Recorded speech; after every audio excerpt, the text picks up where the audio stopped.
Ingeniero, una pregunta. En este gráfico, digamos, ¿esto sería toda la planta de electrificación o solo uno de los paneles? La planta de electrificación. Una abertura interior. Por ejemplo, en los malls o en los centros comerciales se da normalmente eso, porque tienen tiendas a todo alrededor, tienen un gran pozo de luz ahí, ¿no?, en el medio. Entonces, en ese caso, en el modelamiento tendría que considerarlo como irregularidad porque escondía. Irregularidad es obligatorio, ¿no? Si están todos conectados como un bloque es una irregularidad.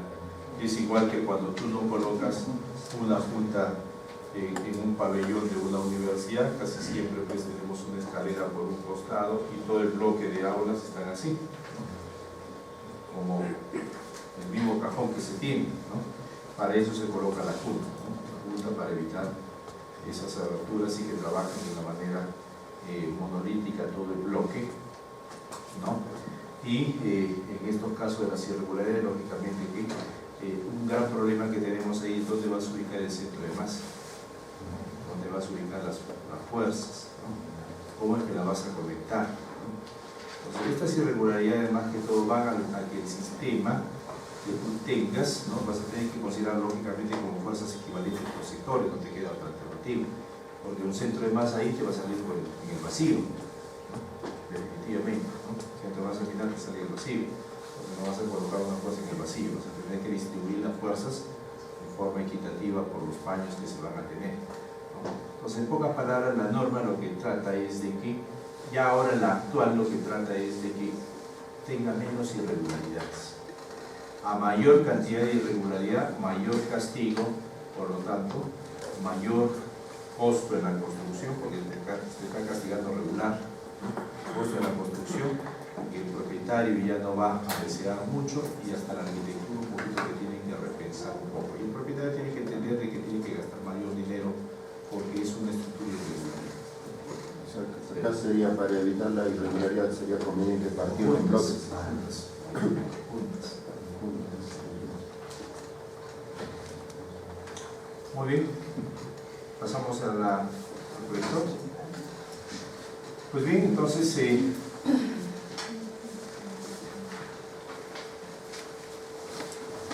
ya sabemos que el R es 3/4.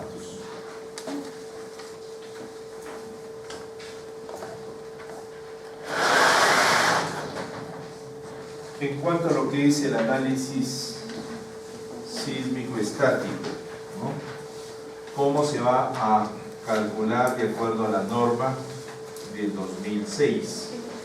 En primer lugar, nos dice que el análisis estático debe ser para estructuras regulares, cuya altura no sea mayor de 45 metros.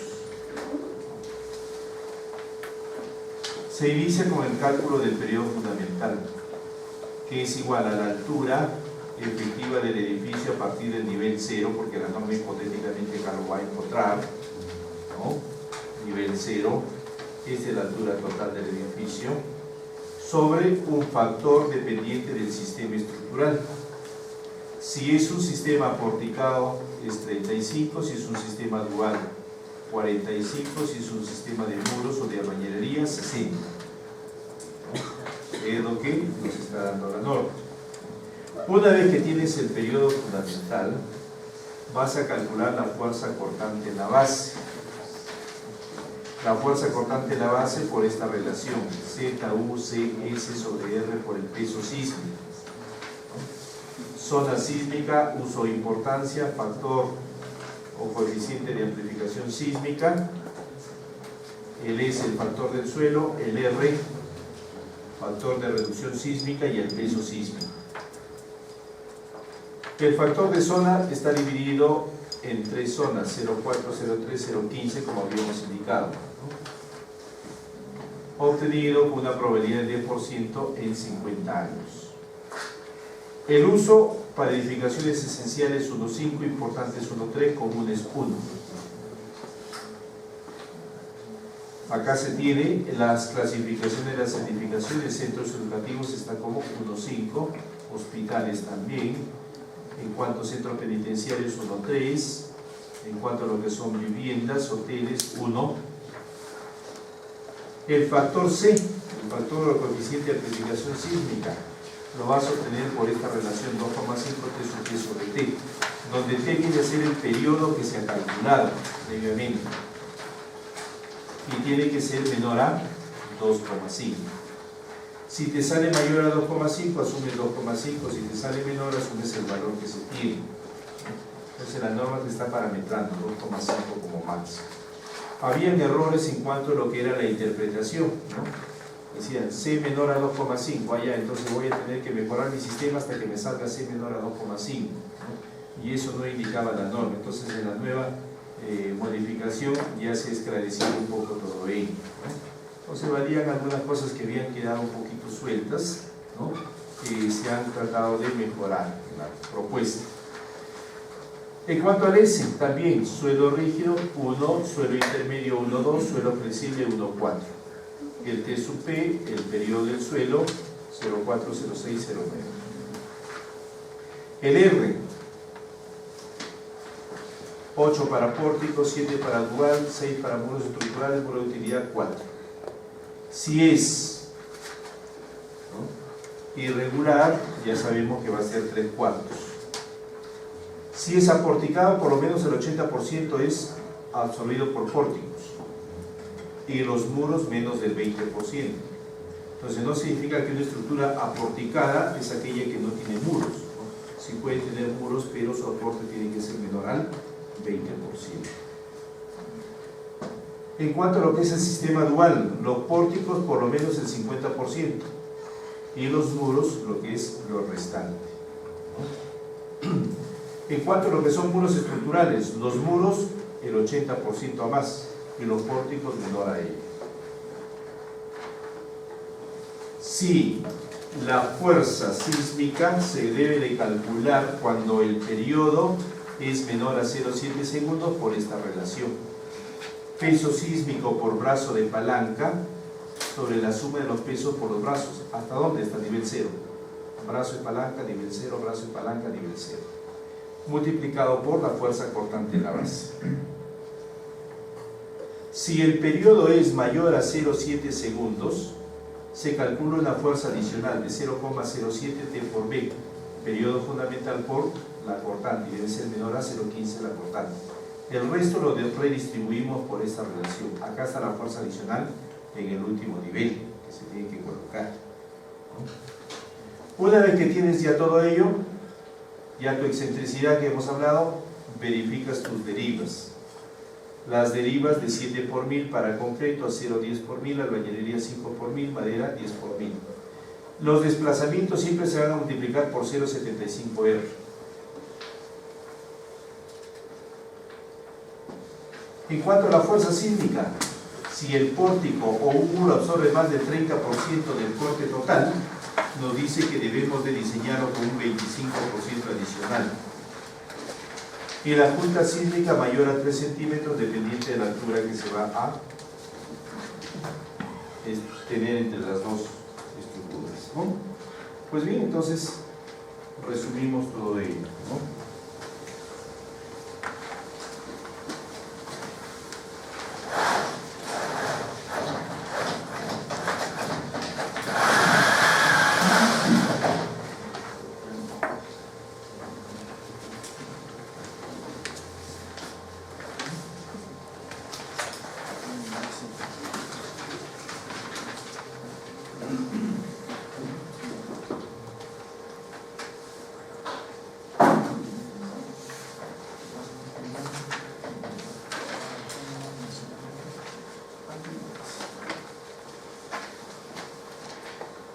Entonces vemos en cuanto a lo que es la metodología.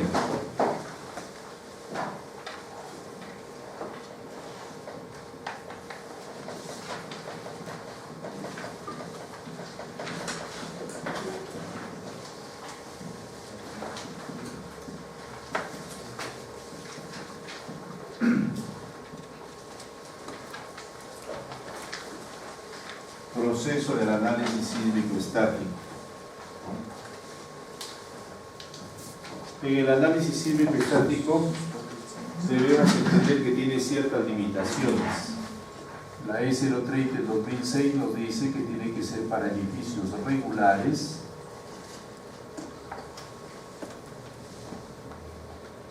que con una altura menor a 45 metros, ¿no? Lo primero que se tiene que calcular es el periodo fundamental.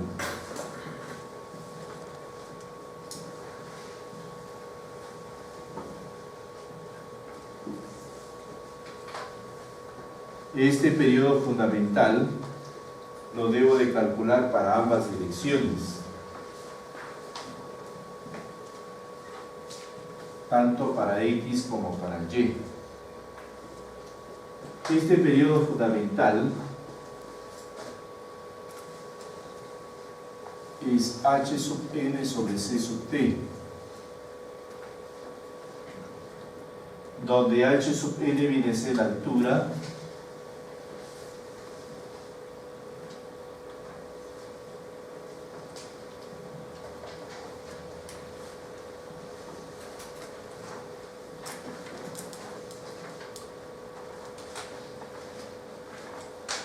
hasta el nivel 00, altura hasta el nivel 00. El C sub t, que es igual a 35 si es aporticado, 45 si es dual, 60 si es de muros estructurales,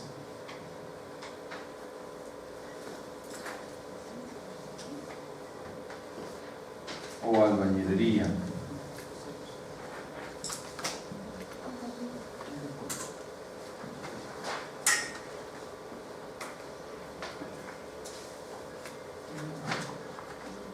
Calculado el periodo fundamental, determinamos el factor de amplificación sísmica.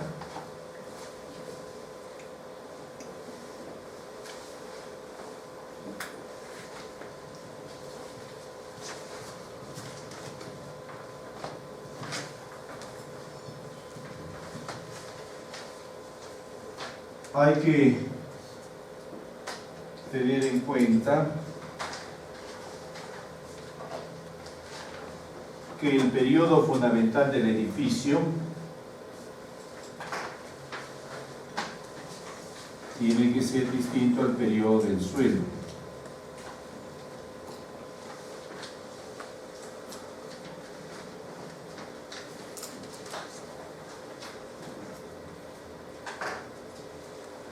Resonancia, ¿no? El factor de amplificación sísmica C 2,5 T sub P sobre T y debe ser menor a 2,5. La amplificación se refiere al suelo como tal y debo de calcularlo también para ambas direcciones. Dirección X, dirección Y, ¿no? Tengo que calcular. El T sub P,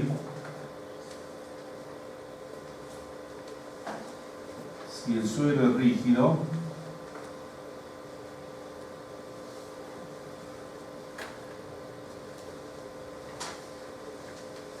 intermedio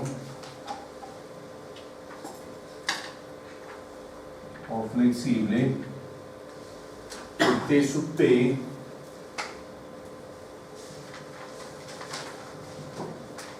(0,4 segundos), 0,6, 0,9.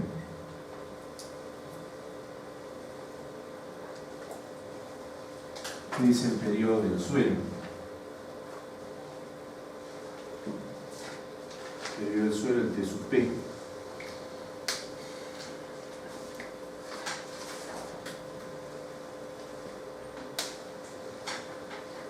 Si yo obtengo de que C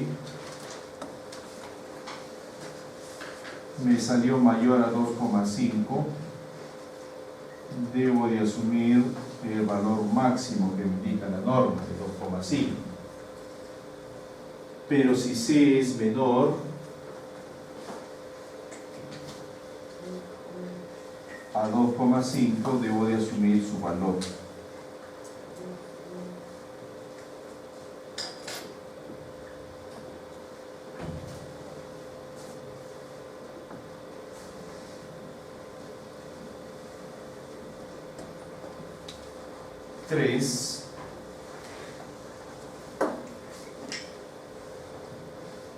Debo de calcular la fuerza cortante en la base.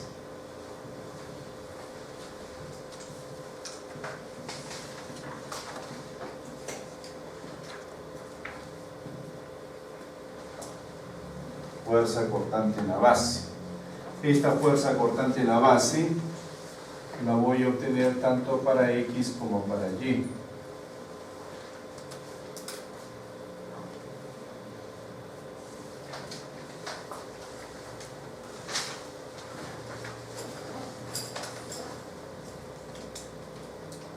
Por la relación indicada.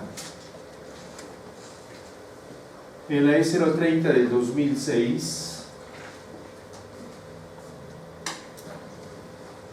0,4, 0,3 y 0,15 son a 3, 2 y 1.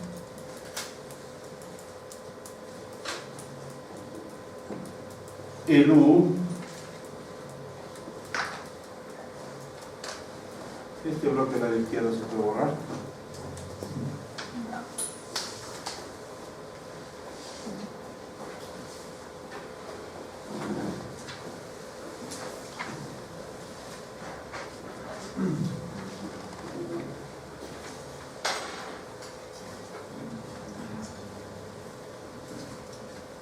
Se puede borrar ahora, ¿sí? El U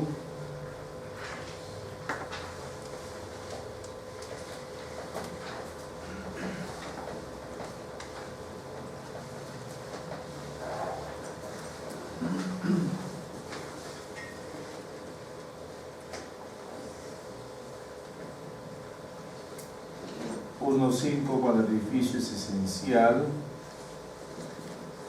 1,3 cuando es importante y 1 cuando es común.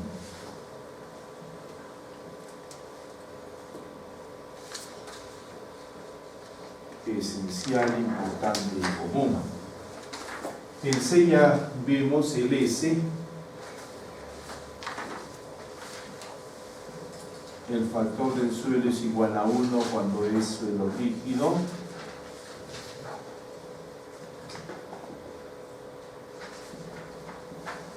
Uno, 2 cuando es suelo intermedio.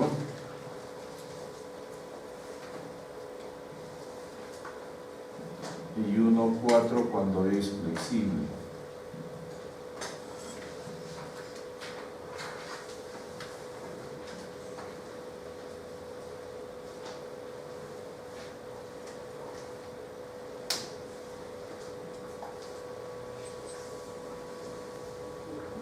El R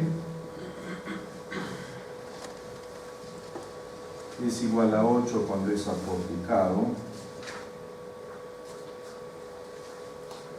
igual a 7 cuando es dual, igual a 6 cuando es de muros estructurales,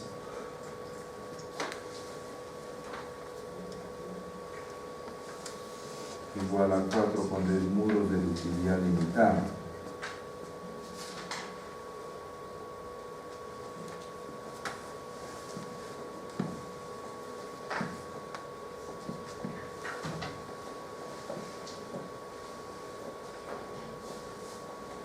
Muros de utilidad limitada.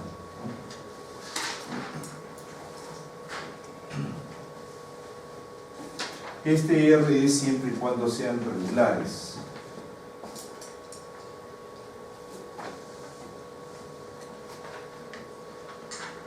Si es irregular, cambia. bloque del lado derecho se puede borrar.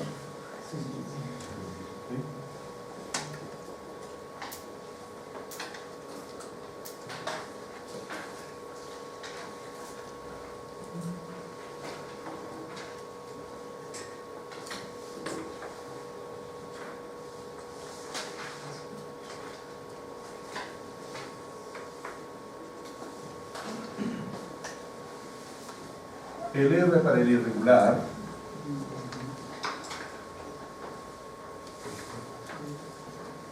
se considera los 3/4 del R regular.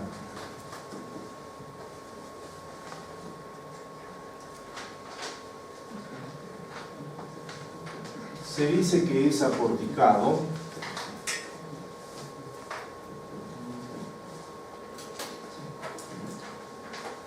si los pórticos absorben más del 80% del porte y los muros menos del 20%.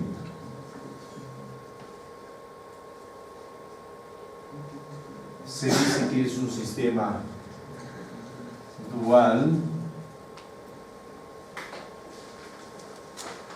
si los pórticos absorben más del 25% del porte, como mínimo nos dicen, y los muros menor al 75%.